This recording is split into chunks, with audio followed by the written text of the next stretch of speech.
Good afternoon.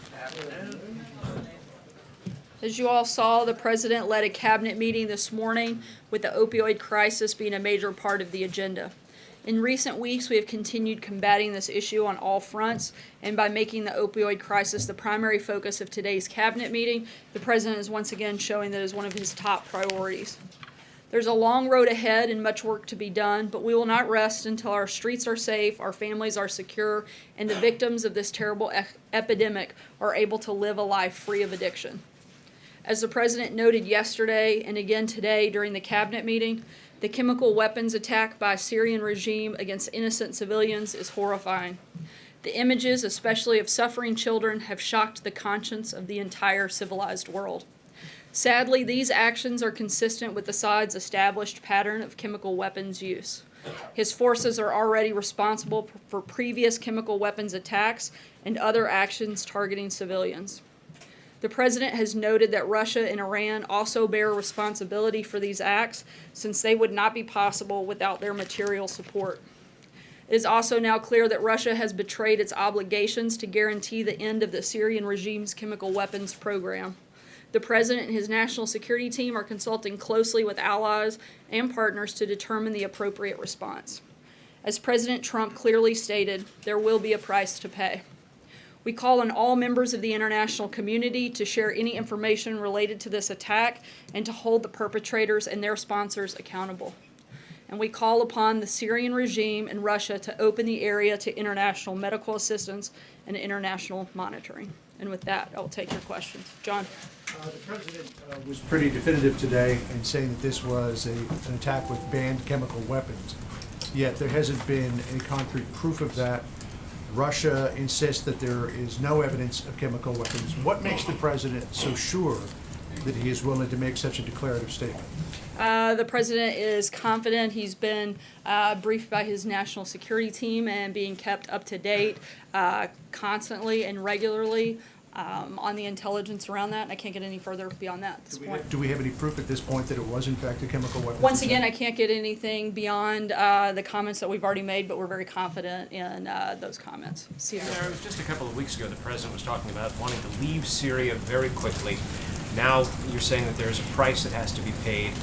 Does the President believe that there are some things that are so atrocious, which is the phrase he used this morning, that the United States is in fact the world's policeman, and it demands a response, it demands the presence of the United States government in the region? Look, the President wants to bring our troops home after we complete the mission to eradicate ISIS in Syria. At the same time, he wants to make sure Assad is deterred from chemical weapons attacks on innocent civilians. Signaling we want to remove our troops in no way degrades our ability to hold parties responsible. Mike. Has the President been briefed that his comments about wanting to leave Syria could have played a part and have emboldened Assad and played a part in these attacks? The only individuals that played a part don't reside in this country, and I think we've made very clear who we think is responsible for these attacks, and to try to conflate that and make this on any part and blame on this president is absolutely ridiculous. He has criticized others for signaling military plans. It seems to be what he was doing here. Does he regret those comments that he made last week? The president's been clear that he wants to make sure that we have the defeat of ISIS. We've also been clear in our actions, as you have seen after previous chemical attacks, what this president has done, and I think we've been very upfront on that. Sarah. Hey, thanks, Sarah. First, the news answer this morning about apparent strikes carried out overnight.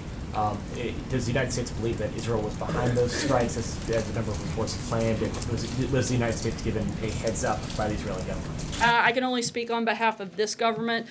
For questions on that, I would refer you outside. I can tell you at this time the United States is not conducting airstrikes in Syria, but I can't go beyond that at this point in time. So from the White House perspective, did the White House get a heads up from any foreign government about conducting strikes in Syria? Again, I can't go any further than commenting on behalf of our government, and I can tell you that currently at this time the United States is not conducting airstrikes in Syria. Back on the deterrence for a sec, for a moment, you said the president wants to ensure that the Assad regime can't conduct attacks like this in the future.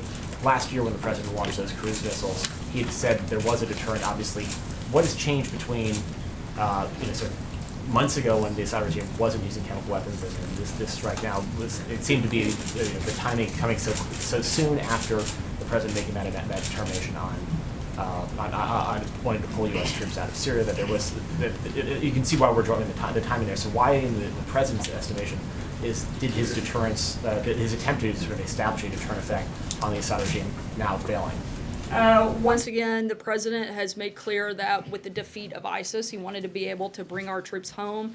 But at the same time, he wants to make sure that Assad is deterred from chemical weapons attacks on innocent civilians.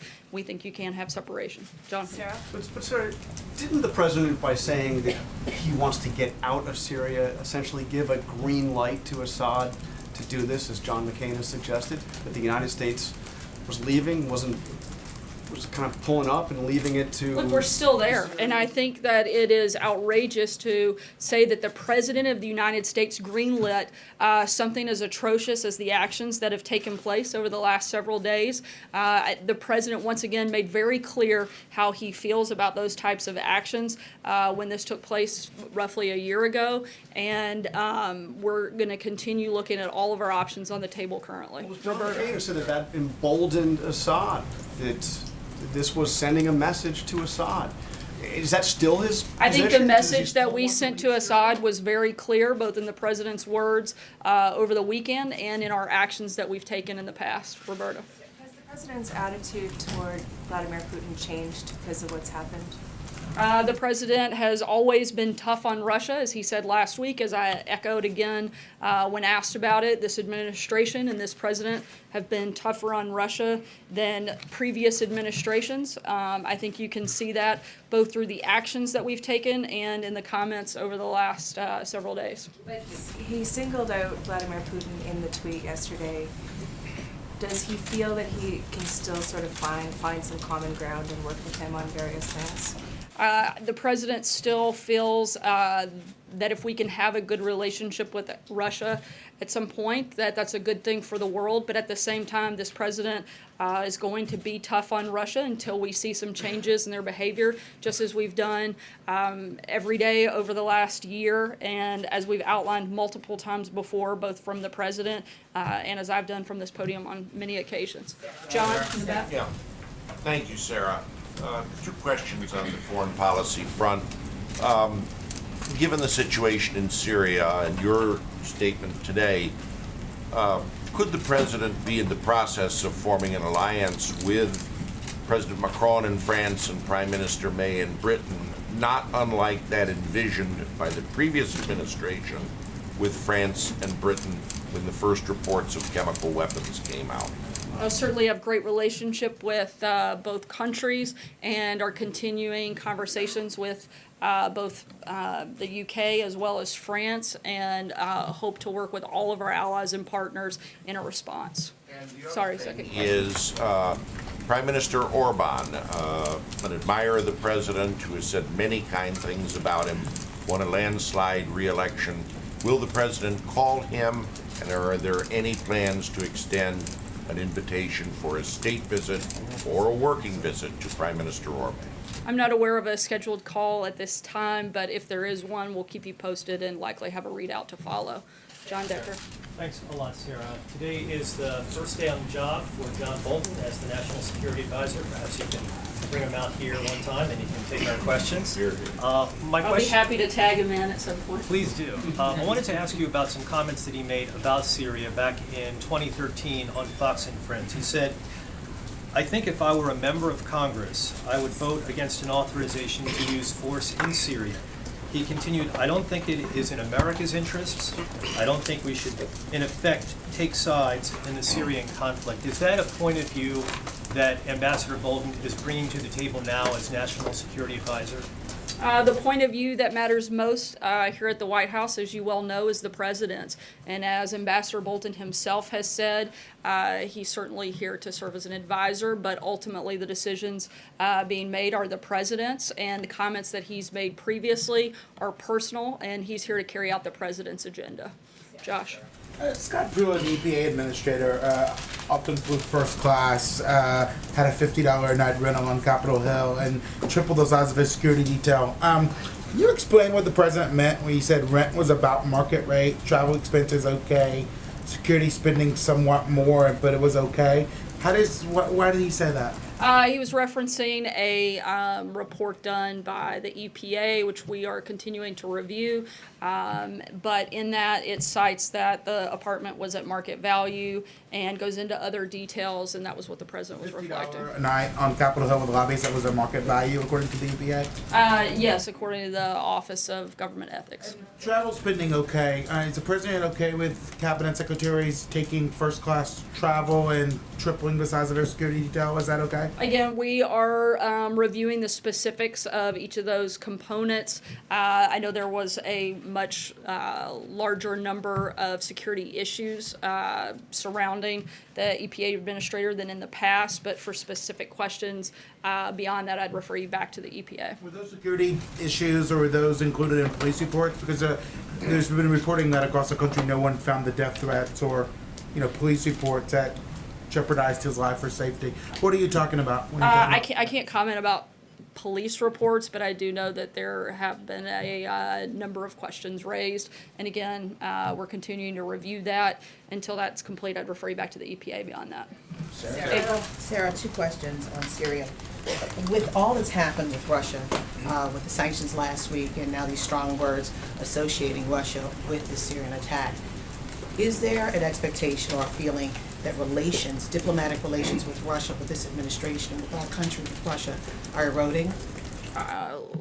We've been very tough on Russia for quite some time. I think the only people maybe that didn't understand that or see that were members of the press who continually questioned that.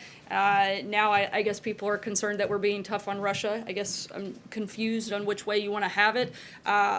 The president would like to have a good relationship, but that's going to be determined by the actions that Russia takes, and we're going to continue pushing forward. And second question, the items on the table, beyond strikes, is there a thought or on the table regime change with Assad? And also, where does diplomacy play in this, even with the strikes and all of this that you're saying is on the table? I'm not going to get ahead of any potential options that the president may or may not take, but I can tell you that we're reviewing a wide range and a number of different options. Dave? Thanks, Sarah. At the cabinet meeting this morning, the president was talking about the potential impact of Chinese tariffs on American farmers, and he said the farmers are patriots for being willing to take a hit. And then he said, we'll make it up to them. What did he mean? The president has worked with his team to determine how best to respond to China's attack on American farmers, and he's asked the Department of Agriculture to protect our farmers, and will present a plan on specifics of that shortly. Would you consider like extra crop insurance subsidies that are often put in the farm bill for market fluctuations? I'm not going to get ahead of potential options, but the president has asked the Department of Agriculture to come back with some specifics that we'll announce to you guys shortly. Hallie? Thanks, Sarah. I've got two for you. First, on Syria, we talked about the idea of a possible military option being a deterrent. Last year, we heard something very similar from the president, who called that chemical attack last year an affront to humanity, said it cannot be tolerated. Is the White House worried that Assad is now making a mockery of President Trump's threats? Not at all. What our concern is about is the fact that the Assad regime has taken an outrageous action against innocent civilians. Our focus is on responding to that, and that's what we're looking at. And then I wanted to follow up on something from last week, just because we didn't get a chance to, and specifically your comments citing the LA Times article when asked, I think by John here, about the president's rape remarks at that event last week. That didn't actually back up the president's claims. You actually, last fall, admonished reporters to make sure that we hold ourselves to a high standard of accuracy. Does the president also need to be held to that same standard of accuracy? Absolutely, and as I said that day, it has been well documented that a number of those individuals, going back even to 2014, where there were multiple articles and studies put out that said 80% of the women that make that that go through that process and try to enter the country are raped through that process. Something certainly that I think should be concerning to all of us, and certainly something that the president has voiced concern about. And what about the voter fraud claim that the president made last week as well, also not backed up by evidence? I'm sorry, can you be more specific? Yeah, the president talked about those claims of voter fraud again. It's something he's repeatedly brought up. It's just getting to the idea when words matter, particularly in moments of a lot of international pressure, like this moment right now, what his standard of accuracy is when he's speaking to the American public. The president still strongly feels that there was a large amount of voter fraud and attempted to do a thorough review of it, but a lot of the states didn't want to cooperate and participate. We certainly know that there were a large number of incidences reported, but we can't be sure exactly how much because we weren't able to conduct the full review that the president wanted because a number of states did not want to cooperate and refused to participate.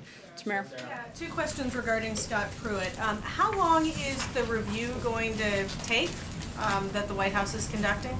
I'm not going to lay out an arbitrary timeline, but it's something that we're looking into and continuing to, take under consideration.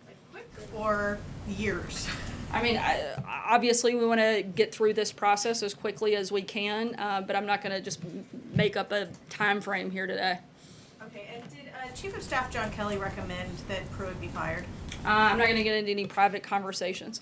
Blake, welcome back.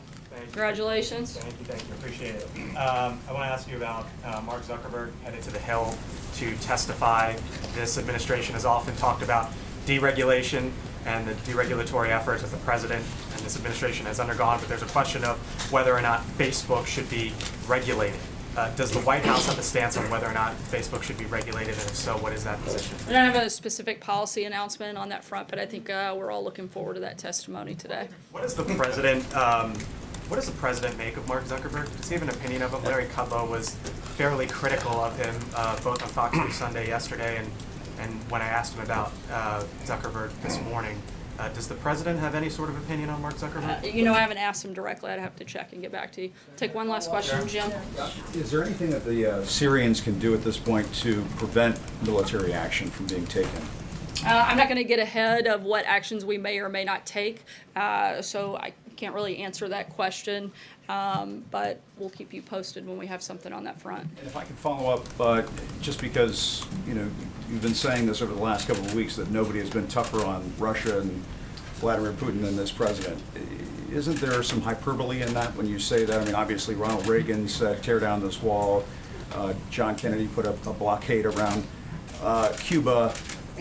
Carter boycotted the 1980 Summer Olympics in Moscow. Obviously, there have been presidents over the course of the last several decades who have been tougher on this president. Also, given the fact that this president, up until just recently, wasn't really willing to criticize Vladimir Putin by name. We all saw that over the weekend and took that as a new development.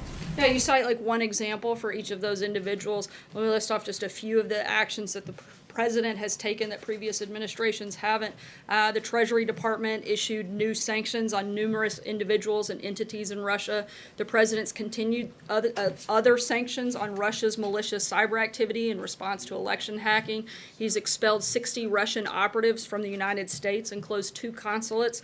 The president's issued 4 statements condemning Russia's poisoning of UK citizens on UK soil. He's authorized the sale of lethal aid to Ukraine. He's authorized military strikes against the Assad regime in Syria and has repeatedly called out Russia's actions on that front.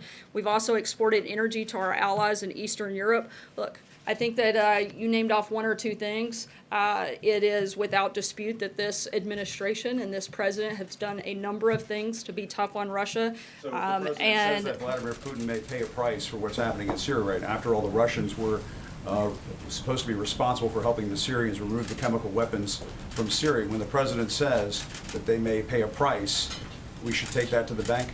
I'm not going to get ahead, once again, of any actions that the United States may or may not take, but I think the president's been clear about what his intention is. Thanks so much, guys. Have a great day.